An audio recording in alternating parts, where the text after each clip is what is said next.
Hi hello નમસ્તે સત શ્રી અકાલ કેમ છો? તો આપણે ગયા લેક્ચર સુધી શું કર્યું હતું? તો વેગ, પ્રવેગ, ગતિ એ બધા વિશે થોડો ઘણો અભ્યાસ કર્યો હતો અને એ બધા વિશે થોડું સમજ્યા હતા. આજનો આ લેક્ચર હું તમારા માટે કામનો કેમ કહું છું? કારણ કે આમાં હું તમને વિકલન વિશે સમજાવવાનો છું.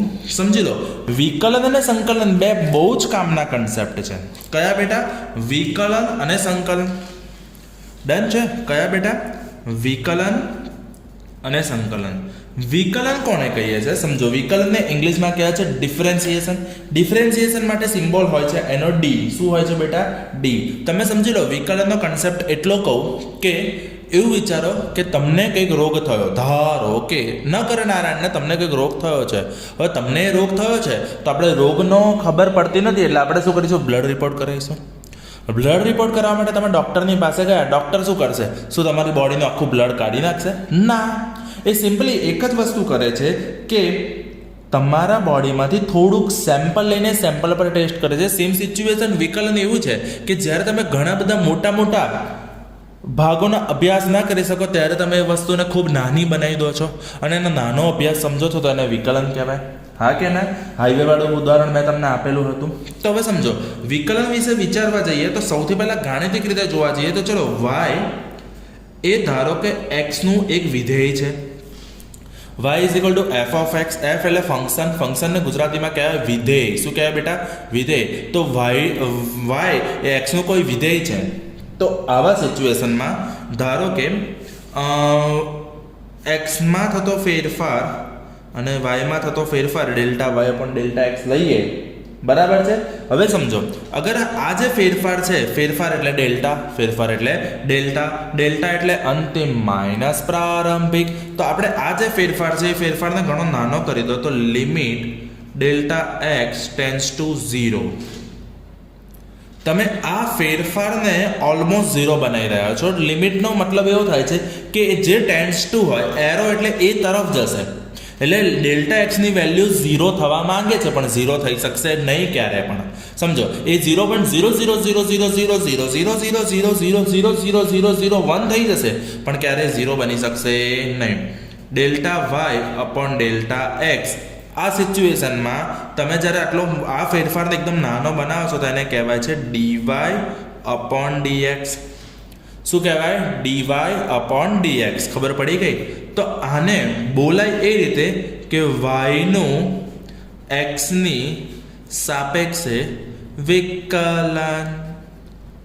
વાયનું એક્સની સાપેક્ષે વિકલન. ખબર પડી ગઈ? Dy by dx. બરાબર છે? હવે સમજો કે આપણા માટે કામની વસ્તુ આ નથી. કામનું છે આપણા માટે સૂત્રો, અને સૂત્રો પરથી આપણે આ ચેપ્ટર બહુ જ કામનું છે. તો સૌથી પહેલાં સમજી લો, પહેલું સૂત્ર છે અચળનું વિકલન 0. બોલો બેટા, શું? અચળનું વિકલન 0. અચળ, કોઈ પણ વસ્તુ અચળ છે તો જો એ વસ્તુ અચળ છે એનો મતલબ એમાં કોઈ ફેરફાર થઈ શકશે નહીં. અને જો એ વસ્તુ ફેરફાર નહીં થાય તો એનું વિકલન કેવું બનશે? 0. કેવું બનશે? 0. એટલે મને એવું કીધું કે 5નું વિકલન કેટલું થાય? 0. 10નું કેટલું થાય? 0. 15નું કેટલું થાય? 0. કોઈ પણ એક્સ વાય ઝેડ અચળ વસ્તુ લો છો તો અચળનું વિકલન 0. શું બેટા? અચળનું વિકલન 0. હા, જો અચળ ગુણાકારમાં હોય ડી બાય ડીએક્સ ઓફ ધારો કે 5y. બરાબર છે? તો અચળને હંમેશા લાત મારીને વિકલનની બહાર ફેંકી દેવાનો. જો એકલો હોય તો 0, અચળ એકલું હોય તો 0, અને અચળ ગુણાકારમાં હોય તો અચળ બહાર આવી જાય એટલે 5 ઇન્ટુ ડીવાય બાય ડીએક્સ. સમજી ગયા? અચળ હંમેશા ગુણાકારમાં બાર લાત મારીને એને બહાર કાઢી મૂકવાનો છે. બોલો, આટલું ડન થઈ ગયું? હા કે ના? 100%. ત્રીજું સૂત્ર આપણને જે સૌથી કામનું છે એ સૂત્ર ઘાતાંકીય વિધેય x² x³ x⁴ route x 1/3 xની 1/3 એટલે ક્યુબ રૂટ x. એટલે આ રીતના જે ટર્મ છે જેમાં xની પર્ટિક્યુલર કોઈ અચળ ઘાત છે, એક્સની કોઈ પર્ટિક્યુલર અચળ ઘાત છે તો એવામાં શું થશે? ઘાત આગળ એક ઘાત ઓછી, ઘાત વગર વિકલન. આવી રીતે જ બોલવાનું. શું છે? ઘાત. તો ઘાત આગળ આવી ગઈ, ઘાત આગળ એક ઘાત ઓછી, ઘાત વગર વિકલન. ડન છે આટલી વસ્તુ? હા કે ના? આ થઈ ગયા તમારા સાદા સૂત્રો. આ કેવા થઈ ગયા બચ્ચા લોકો? તમારા સાદા સૂત્રો. આટલું ખબર પડી ગઈ? હવે સમજો તમારા સરવાળા બાદબાકીને લગતા સૂત્રો સમજવાના છે. તો ચોથું સૂત્ર આપણને એવું કીધું કે y એ એવું વિધેય છે જે બે વિધેય u અને v ના સરવાળા કે બાદબાકીથી બને છે. So y is equal to u plus v, y is equal to u plus v. તો dy by dx is equal to du by dx plus or minus dv by dx. સજમણ પડી? શું કર્યું? જો બે વિધેયોમાં સરવાળો બાદબાકી હોય તો વિકલનમાં પણ સરવાળા બાદબાકી થતા હોય છે. આ થઈ ગયું આપણું ચોથું સૂત્ર. પાંચમું સૂત્ર ભયંકર કામનું છે. y is equal to u into v. તો dy by dx is equal to d by dx of u into v. તો એક વસ્તુ સમજી લો, આમાં શું કરીએ છીએ આપણે? તો એકચ્યુઅલી આમાં આપણે કરી રહ્યા છે ગુણાકારનો નિયમ લગાવીશું. એટલે બે વિધેય છે, બંને વિધેય ગુણાકારમાં છે અને બંને વિધેયના ગુણાકારનું વિકલન કરવાનું છે. હા, જો એમાંથી કોઈ પણ એક વિધેય અચળ હોત ને તો એ બહાર આવી જતું, પણ બંને વિધેય અચળ નથી, ચલન છે. તો એવામાં શું કરીશું? તો યાદ રાખો ગુણાકારનો નિયમ. યાદ રાખો ગુણાકારનો નિયમ. બોલો, પહેલું વિધેય એમનું એમ, બીજાનું વિકલન. શું? પહેલું વિધેય એમનું એમ, બીજાનું વિકલન પ્લસ બીજું વિધેય એમનું એમ, પહેલાનું વિકલન. ફરીવાર, પહેલું વિધેય એમનું એમ, બીજાનું વિકલન પ્લસ મોટો પ્લસ. બોલો પ્લસ પ્લસ પ્લસ પ્લસ. પહેલું વિધેય એમનું એમ, બીજાનું વિકલન પ્લસ બીજું વિધેય એમનું એમ, પહેલાનું વિકલન. બોલો, આવડે? ડન છે?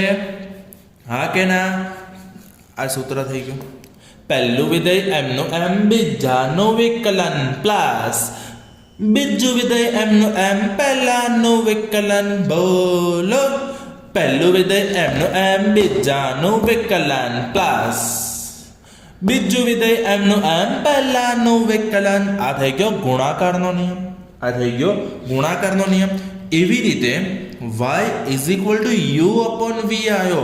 અરે બાપ રે, ભાગાકાર આવ્યો. ગુણાકાર આવે તો પહેલું વિધેય એમનું એમ, બીજાનું વિકલન પ્લસ બીજું વિધેય એમનું એમ, પહેલાનું વિકલન. પણ એવી રીતે ભાગાકાર આવે તો શું કરશો? તો dy by dx is equal to છેદ એમનો એમ અંશનું વિકલન, છેદ એમનો એમ અંશનું વિકલન માઇનસ અંશ એમનો એમ છેદનું વિકલન અપોન છેદનો સ્ક્વેર, છેદમાં છેદનો સ્ક્વેર. બોલો, છેદ એમનો એમ અંશનું વિકલન માઇનસ અંશ એમનો એમ છેદનું વિકલન, છેદમાં છેદનો સ્ક્વેર. આવડે? બરાબર છે? હા કે ના? ડન. સમજો, પહેલું અચળનું વિકલન 0, અચળનું વિકલન 0, ઘાત આગળ એક ઘાત ઓછી, ઘાત વગર વિકલન, ઘાત આગળ એક ઘાત ઓછી, ઘાત વગર વિકલન. ગુણાકારનો નિયમ. બોલો, ગુણાકારનો નિયમ. પહેલું વિધેય એમનું એમ, બીજાનું વિકલન પ્લસ બીજું વિધેય એમનું એમ, પહેલાનું વિકલન. પહેલું વિધેય એમનું એમ, બીજાનું વિકલન પ્લસ બીજું વિધેય એમનું એમ, પહેલાનું વિકલન. લગાવો ભાગાકારનો નિયમ. છેદ એમનો એમ, બોલો અંશનું વિકલન, છેદ એમનો એમ, બોલો અંશનું વિકલન માઇનસ અંશ એમનો એમ, છેદનું વિકલન, છેદમાં છેદનો સ્ક્વેર, છેદમાં છેદનો સ્ક્વેર. બોલો, આવડે? આવડે ને?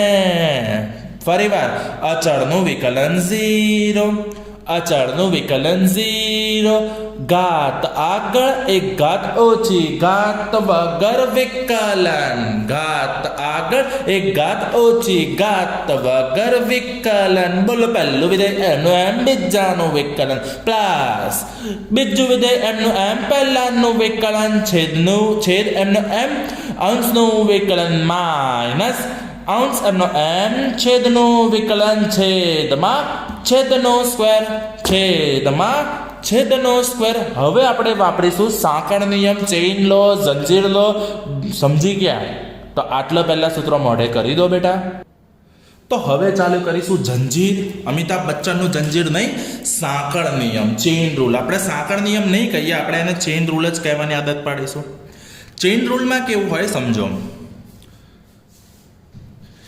ધારો કે એવું સમજી લો કે વાય નામનું વિધેય યુ નામના વિધેય પર આધાર રાખે છે, યુ નામનું વિધેય એક્સ નામના વિધેય પર આધાર રાખે છે. તો તમે વાયનું એક્સની સાપેક્ષે વિકલન કરવું હોય તો ડીવાય બાય ડીએક્સ કહેવાય. પણ ખરેખર વાય એક્સ ઉપર આધાર નથી રાખતો, વાય તો યુ પર આધાર રાખે છે. એટલે આપણે આવું લખવું પડે, ડીવાય બાય ડીયુ, વાયનું યુની સાપેક્ષે વિકલન અને યુનું એક્સની સાપેક્ષે વિકલન. આટલું ડન થઈ ગયું? હા કે ના? સમજી ગયા? તો અહીંયા જો ઓટોમેટિકલી ડીયુ કેન્સલ આઉટ થઈ જાય તો ઓટોમેટિક આપણને ડીવાય બાય ડીએક્સ મળવાનું જ છે. તો આ રીતે તમે જે અપ્લાય કરો એને કહેવાય સાંકળ નિયમ. શું કહેવાય બેટા? સાંકળ નિયમ, ચેઇન રૂલ. તમે સમજો, ધારો કે D by D X of X power N હતી તો આપણે સીધું કરતા હતા ઘાત આગળ એક ઘાત ઓછી, બસ પતી ગયું. જ્યારે એવું સમજી લો કે નીચે જેનું વિકલન છે એના કરતાં ઉપરનું વિધેય થોડું અલગ છે, તો એમાં વિધેયનું વિકલન તો એ જ થશે, ઘાત આગળ એક ઘાત ઓછી. પછી તમારે બોલવાનું થાય ઘાત વગર વિકલન. સમજ્યા? આટલું સજમણ પડી ગઈ? હા કે ના? એ સિવાય કેટલાક સાદા નિયમો છે, ચલો ધ્યાન આપજો. તો આપણે વાત કરીશું. આ થઈ ગયો આપણો 7મો, 8મો. ચલો ધ્યાન આપજો. 8મામાં આપણને એવું કીધું લોગનું વિકલન 1 વિધેય. આધાર કોઈ પણ હોય, ઈનો આધાર હોય, 10નો આધાર હોય, એનાથી ફરક નથી પડતો. જે પણ લોગની અંદર જે પણ છે, લોગની અંદર જે પણ કેદ છે ને એ 1 માં જતું રહેશે. સમજી ગયા? આટલી સજમણ પડી ગઈ? ડન છે. ચલો, જો લોગનો આધાર ઈ છે તો આપણે ડાયરેક્ટ આવશે. હવે લોગનો આધાર કોઈક અચળ હોત એટલે D by D X of log X base A, તો શું થશે? તો એ રીતે જે પ્રમાણે 1/x છે તો 1/x તો થશે જ, પણ પછી શું આમાં શું થયું? એક્સનું વિકલન. હવે અંદરનાનું વિકલન આપણે શું કર્યું સમજો, અંદર ગયા, ધીમે ધીમે અંદર જવાનું છે. શું કરવાનું? ધીમે ધીમે અંદર જવાનું છે. તમે શું કર્યું? લોગનું વિકલન કરીને જવાબ મૂક્યો. હવે એનું વિકલન મૂકવું પડશે ને? હા કે ના? તો એ માટે લખવાનું લોગ એ. સમજી ગયા? હા કે ના? એટલે આધાર સીધો લોગમાં ચડાવી દેવાનો, આધારને લોગમાં ચડાવી દેવાનો. બોલો, આટલું સજમણ પડી ગઈ બેટા? હા કે ના? 100%. ચલો, 10મું સૂત્ર. તો અહીંયા આગળ બીજો એક વિધેય એને કહેવાય ઈ. ઈ એટલે એક પ્રકારનો અચળાંક છે, 2.73 જેની કિંમત છે, એને ઈ જ બોલાય એક્સપોનેન્શિયલ ટર્મ માટે. તો ઈ એક્સનું વિકલન ઈ એક્સ, ઈમાં ક્યારે કોઈ ફેરફાર થાય નહીં, ઈ એક્સનું હંમેશા વિકલન ઈ એક્સ જ રહે. ઓકે, ડન છે આટલી વસ્તુ? યસ. ચલો, એવી રીતે જો કોક આધાર અચળ છે અને ઘાતાંકમાં ચલ છે, આમાં શું થયું સમજો કે આધાર ચલન છે અને ઘાત અચળ છે. x² હોય તો એનું આ રીતે થાય, પણ 2ની x ઘાત હોય તો વિકલન કઈ રીતે થાય? સમજો છો હું શું કહું છું? x² છે તો એનું સૂત્ર આ લાગશે, પણ 2ની x ઘાત હોય તો એનું સૂત્ર આ લાગશે. તો આનું થયું ax log a base E, log a base E. બોલો, આટલું સજમણ પડી ગયા બચ્ચા લોગ? યસ. ચલો આગળ વધીશું આપણે. ડન છે ને? હવે ત્રિકોણમિતીય વિધેયો. ત્રિકોણમિતીય વિધેયમાં સૌથી પહેલા સાઇનનું વિકલન કોસ, કોસનું માઇનસ સાઇન. આવી રીતે જ બોલવાનું. સાઇનનું વિકલન કોસ, કોસનું માઇનસ સાઇન. સાઇનનું વિકલન કોસ, કોસનું માઇનસ સાઇન. સમજી ગયા? થીટામાં જે પણ હોય, થીટામાં જે પણ હોય, આવડે આટલી વસ્તુ? હા કે ના? ચલો હવે સમજજો. હા બેટા, ધ્યાન ખાસ આપતા રહેજો. કોસનું સાઇનનું કોસ, કોસનું માઇનસ સાઇન. તો એવી રીતે ટેન અને કોટ પણ લઈ લઈએ. ટેનનું વિધેય, ટેનનું વિકલન sec² x, ટેનનું વિકલન sec² x. તો કોટનું શું થશે? D by D X of cot X, એનું થશે minus cosec² x. Okay, done 100%. ચલો એવી રીતે D by D X of sec X into sec એક્સનું વિકલન sec X into tan X, સેકનું વિકલન સેક ટેન, સેકનું વિકલન સેક ટેન અને કોસેક એક્સનું વિકલન માઇનસ કોટેક્સ કોસેક એક્સ. આવડે આટલી વસ્તુ? આટલા જ સૂત્રો છે, બધા મોઢે આવડવા જોઈએ. ઘાત આગળ એક ઘાત ઓછી ઘાત વગર વિકલન, ઘાત આગળ એક ઘાત ઓછી ઘાત વગર વિકલન. ગુણાકારનો નિયમ, પહેલું વિધેય એમનું એમ બીજાનું વિકલન પ્લસ બીજું વિધેય એમનું એમ પહેલાનું વિકલન. આવડે? ચલો ભાગાકારનો નિયમ, છેદ એમનો એમ અંશનું વિકલન માઇનસ અંશ એમનો એમ છેદનું વિકલન છેદમાં છેદનો સ્ક્વેર, છેદમાં છેદનો સ્ક્વેર. ઘાત આગળ એક ઘાત ઓછી ઘાત વગર વિકલન. લોગનું 1/n જે અચળ છે એ અને જે ચલન છે એ log x નું 1/x, log x નું 1/x. આવડશે? ડન છે ને બચ્ચા લોગ? ઓકે, તો આ વિડીયો તમને ફક્ત ને ફક્ત ખાલી ને ખાલી વિકલનના સૂત્રો અને વિકલનનું ગણિત સમજાવવા માટેનું હતું. હવે વિકલનના આધારે જોવા જઈએ ને તો આપણે આનો ઉપયોગ ક્યાં કરીશું તો સમજો. અંતરનું સમયની સાપેક્ષે વિકલન, જેને કહેવાય વેગ, વેગનું સમયની સાપેક્ષે વિકલન, જેને કહેવાય પ્રવેગ. સમજી ગયા? આટલી વસ્તુ ખબર પડી ગઈ. હવે જો વેગનું ડી બાય ડીટી ઓફ વેગ, પણ v બરાબર શું છે? dx by dt.